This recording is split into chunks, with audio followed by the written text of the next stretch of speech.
8点钟我就来到了这个鬼地方，现在10点半了，我还在这里。7点不到我就接了个90块的到这个10万，中途就做了一个28块的，然后就在这边挂币挂死了，抢不到单呐，不是没单呐，单也少，但就是抢不到，抢不中，这才是导致挂币的最终原因。8点多才刚吃完早餐，我现在就饿了，我好想把这个木桶饭给吃了。这一天天的，钱没跑到多少钱，总老想着吃饭，老是饿，可能是外面的东西没有营养。这是一个鱼香肉丝型的，但是我第一次吃这种自热饭，还不知道怎么弄。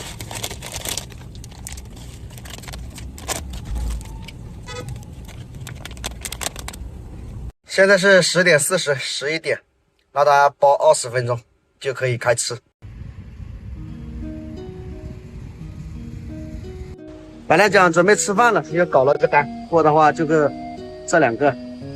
这惠州的价格就是低啊，44公里，档出来49公里，还是走高速的。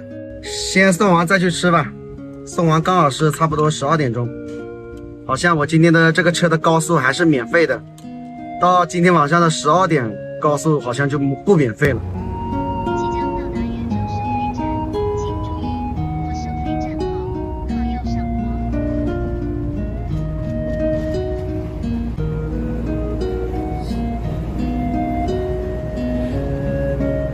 罗阳这个鬼地方，想找个没太阳的地方，找了我3、4公里，终于找到个地方没太阳，就停这里了，实在没办法。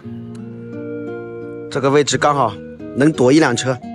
接下来就是干饭，但是这个自热饭，这个饭太少了，我感觉就像我家的那个小碗一样，就一小碗饭，肯定吃不饱。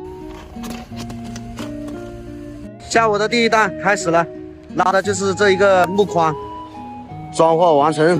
大约需要25分钟。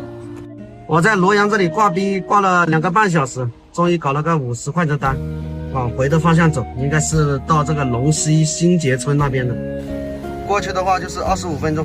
这个空调啊，我看着也是头痛。打开空调它就声音很吵，然后这个方向盘很抖。装了空调不吹嘛，又不可能，毕竟花了1600在这里。打开空调嘛，动力又弱，噪音又大，然后感觉老是要死火一样。早知道这样我就不装了，宁愿自己乐一点。这个单就要中了吧？中！中！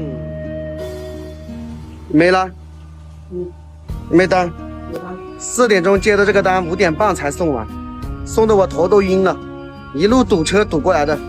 送到这里，人刚好又在吃饭。这个90的单整整搞了我2个小时，后面就搞了一个起步价。现在是8点钟，已经放工回长平，准备休息了。来看一下今天跑了几个单吧。总共跑了7个单，430，里面有60多块钱的垫付的运费。下班了，休息吧。